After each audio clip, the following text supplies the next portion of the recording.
Buen día, mis hermanos, ¿cómo están? ¿Cómo amanecieron? Deseo que muy bien, bendecidos y que hayan reflexionado ayer. Estábamos viendo ayer cómo fue anunciado el nacimiento de Jesús, cómo fue anunciado a pero hoy vamos a ver que siempre Dios, así como mirábamos ayer, que utilizó a María y a José para darle una familia a Jesús, para la venida de la salvación nuestra a la tierra, pero ahora vamos a ver también cómo Dios utiliza incluso a hombres y mujeres que no aman a Dios o que no creen en Dios o que no sirven a Dios, los utiliza para mostrarnos su gloria y su poder, como lo hizo con el faraón en Egipto.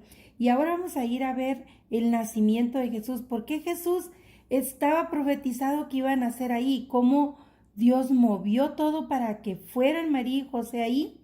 Por la ambición de un hombre, ellos tuvieron que ir ahí para ser censados, y así Jesús nació como estaba profetizado en Isaías, ¿verdad? Que no habría un lugar donde él pudiera recostar su cabeza, y así fue. No hubo un lugar digno para su nacimiento, pero él no lo necesitaba. Él no necesitaba sábanas de seda, pues él era Dios. En cualquier lugar donde naciese sería igual la misma gloria. Vamos a leer ahora el capítulo 2 de Lucas. Ayer miramos el anuncio del ángel a María. Ahora vamos a ir más a profundidad en la historia para conocer su nacimiento. Y dice el capítulo 2: Aconteció en aquellos días que se promulgó un edicto de parte de Augusto César. Ese fue el hombre que Dios utilizó, el ambicioso César, ¿verdad? Que lo que él quería era censar para ver a quién más le podría cobrar esos impuestos. Y dice: un edicto de parte de Augusto César que todo el mundo fuese empadronado.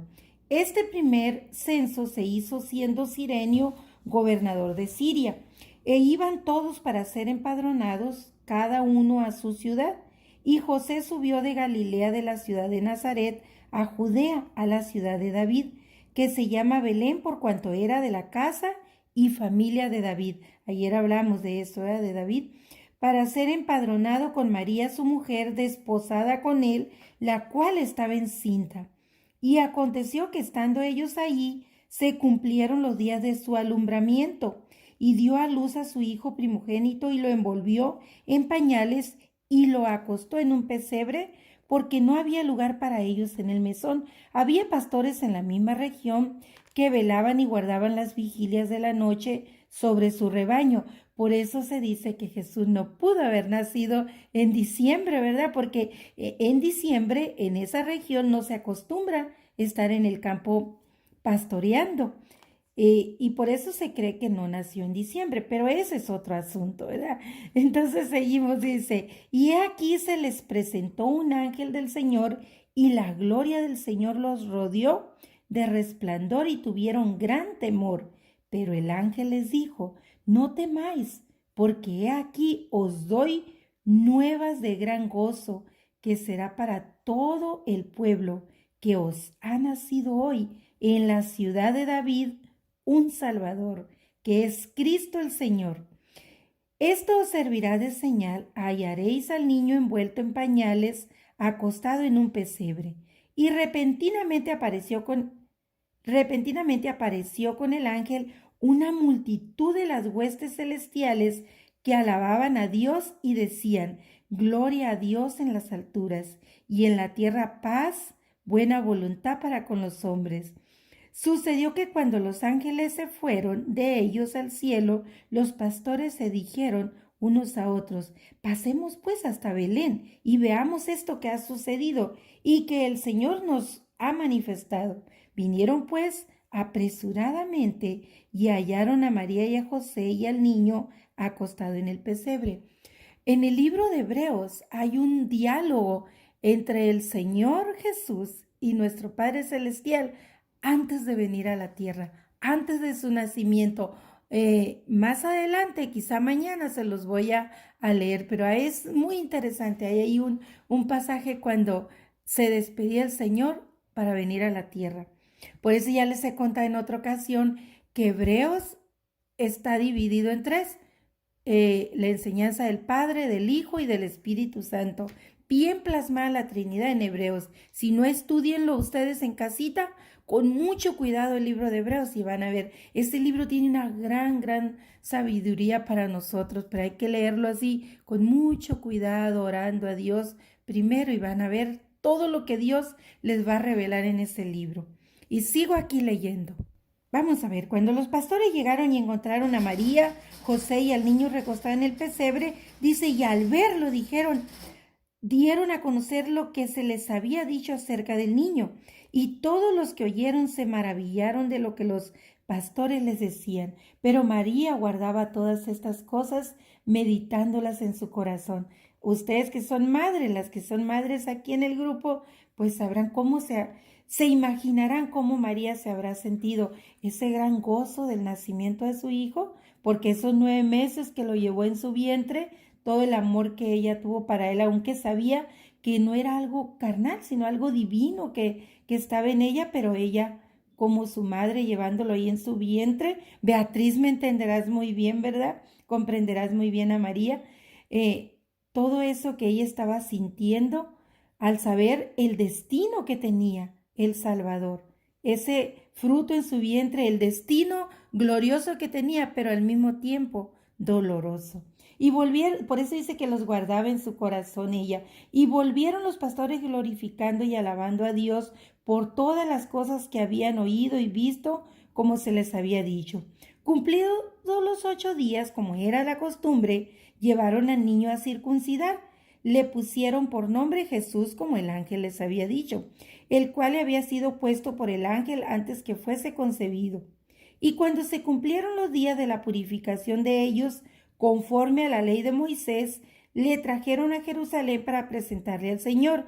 El niño, cuando fue llevado y le pusieron el nombre, realmente esa ida al templo era más bien para María, porque se cumplía su tiempo de ir a la purificación. Primero llevan al niño a presentar, ¿verdad? Le ponen el nombre, lo circuncidan a los 8 días, pero luego María también tiene que ir para la purificación. Acuérdense que la mujer menstruando era una mujer inmunda, impura. Entonces, una vez pasada la menstruación, deberían ir al templo para la purificación cada mes, igual en las cuarentenas cuando alguien tenía un bebé. Después de la cuarentena, debía ir para la purificación.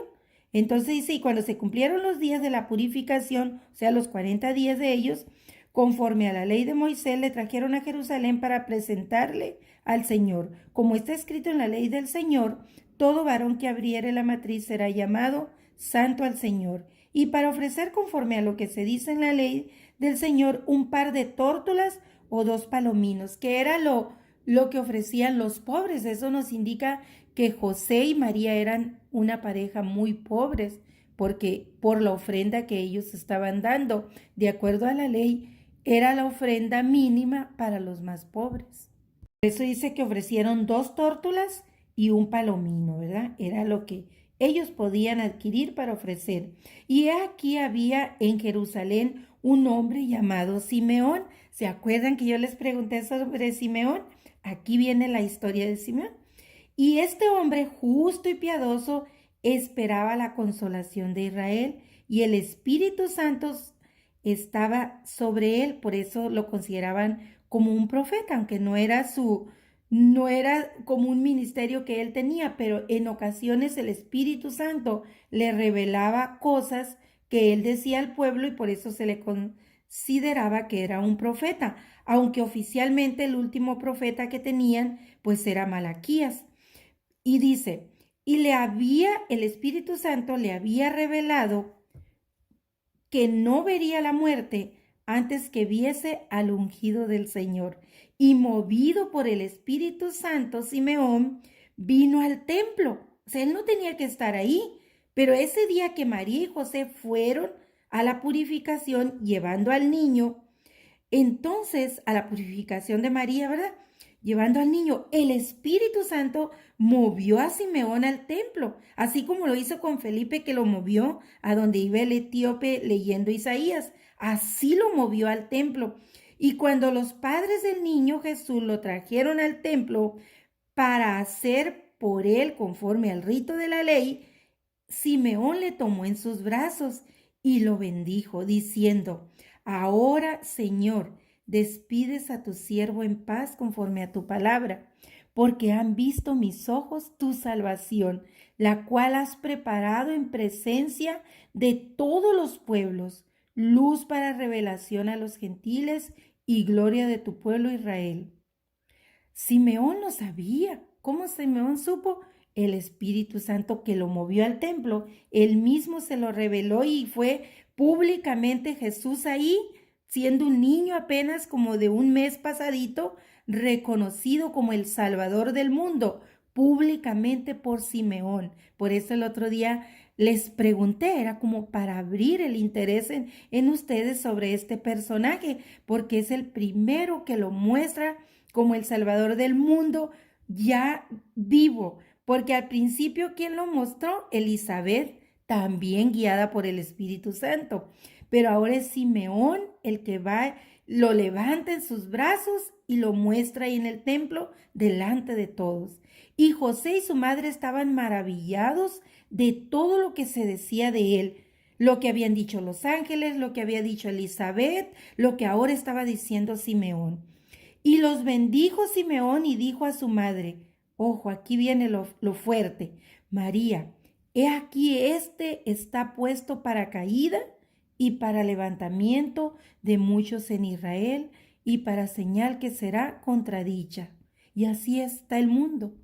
Así está el mundo, contradiciendo siempre la palabra de Dios. Son unos cuantos los que la aceptan, pero también muchos, habiendo oído la palabra, dice Hebreos 6, habiendo oído la palabra, habiendo estado en el servicio, habiendo estado en la iglesia, van a ser condenados por la misma palabra.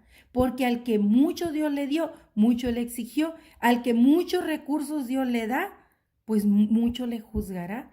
Y si Dios puso los medios para ser salvos, pero lo rechazaste, esa es condenación. Por eso la misma palabra, entre más la conocemos, pero menos la vivimos, menos la hacemos la voluntad de Dios, la misma palabra nos condena. Y ahí lo está diciendo Simeón, como el Señor mismo sería para salvación y para condenación a través de nuestras decisiones. Y una espada, le dijo Simeón a María, y una espada traspasará tu misma alma. Y claro que María ya sabía eso, pero Simeón se lo confirma, para que sean revelados los pensamientos de muchos corazones. Y eso a lo que nos lleva este versículo 4 y 5. Simeón hablando anda aquí una mosca, disculpen. Simeón hablando con María nos lleva a la cruz, a lo que generalmente por tradición se vive esta semana, ¿verdad? Que es la pasión de Cristo. Y a eso es a lo que lleva este pasaje. Estaba también ahí Ana, profetisa, hija de Fanuel, de la tribu de Aser, de edad muy avanzada, pues había vivido con su marido 7 años. Pero hacía ya 84 años que esta mujer había enviudado, y todo ese tiempo a Ana lo dedicó a estar en el templo, sirviendo de noche y de día, ayudaba, ayunaba, oraba. Era una persona dedicada al servicio del Señor. Esta presentándose en la misma hora también, así como vino Simeón, movido por el Espíritu. Esta mujer también llegó al templo, daba gracias a Dios y hablaba de aquel niño, del niño Jesús, a todos los que esperaban la redención en Jerusalén. Públicamente hablaba. Después de haber cumplido con todo lo prescrito en la ley del Señor, volvieron a Galilea, a su ciudad de Nazaret, y ahí el niño crecía y se fortalecía y se llenaba de sabiduría y de gracia de Dios sobre aquel niño. Iban sus padres todos los años a Jerusalén a la fiesta de la Pascua. Cuando tuvo Jesús 12 años, subieron a Jerusalén conforme a la costumbre de la fiesta que cada año hacían. Al regresar ellos Acabada la fiesta, se quedó el niño Jesús en Jerusalén sin que lo supiesen José y su madre. Y pensando que estaba entre la compañía, anduvieron camino de un día y le buscaban entre los parientes y los conocidos. Pero como no le hallaron, volvieron a Jerusalén buscándole.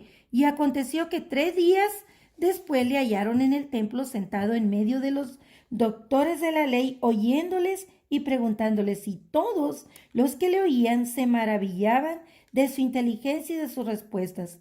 Cuando le vieron, se sorprendieron y le dijo su madre, Hijo, ¿por qué nos has hecho esto? He aquí, tu padre y yo te hemos buscado con angustia. Entonces él les dijo, ¿por qué me buscabais? ¿No sabíais que en los negocios de mi padre me es necesario estar? Ya Jesús estaba entrando en la edad de la rebeldía, ¿verdad? En la adolescencia, como ser humano, estamos hablando como hombre. Mas ellos no entendieron las palabras que les habló, y descendió con ellos y volvió a Nazaret, y estaba sujeto a ellos, y su madre guardaba todas estas cosas en su corazón. Y Jesús crecía en sabiduría y en estatura y en gracia para con Dios y los hombres. ¿Qué podemos observar en este capítulo 2 que hemos leído hoy, que les he leído, para que si usted está trabajando o está haciendo sus quehaceres, no tenga que ponerse a leer, escúchelo? Y claro, después va a la Biblia, ¿verdad? Siempre es importante confirmar lo que se haya dicho. Lo que la otra vez les pregunté, ¿quién era Simeón? Pues Simeón fue un hombre que esperaba, que tenía las profecías, que es todo lo que los profetas antiguos habían hablado de Jesús, y él esperaba con fe. Pero además el Espíritu Santo en algún momento, recordemos que el Espíritu Santo venía temporalmente y con un propósito, no es que siempre moraba en ellos en ese tiempo, como fue a partir del día de Pentecostés, pero allí a Simeón en algún momento el Espíritu le había dicho que no moriría hasta ver el nacimiento del Salvador del mundo, y él lo creía. Él había creído en la promesa del Señor y por eso dice que lo esperaba y se llenó de gran gozo cuando vio a Jesús, cuando vio a ese pequeñito bebé que estaban más bien cargando en el templo María y José cuando fueron a la purificación de María. ¿Qué podemos ver aquí? La fe que tenía Simeón y el creer en la promesa del Señor. ¿Creemos nosotros en las promesas del Señor? ¿Verdad que sí? Entonces eso nos confirma que Dios siempre cumple sus promesas, siempre. Y si prometió que enviaría al Mesías, cumplió, lo envió y cumplió. Prometió Jesús que mandaría su Santo Espíritu y lo prometió y vino y cumplió. Su palabra nos promete que Él un día regresará, pero su palabra también nos dice cómo nos quiere encontrar.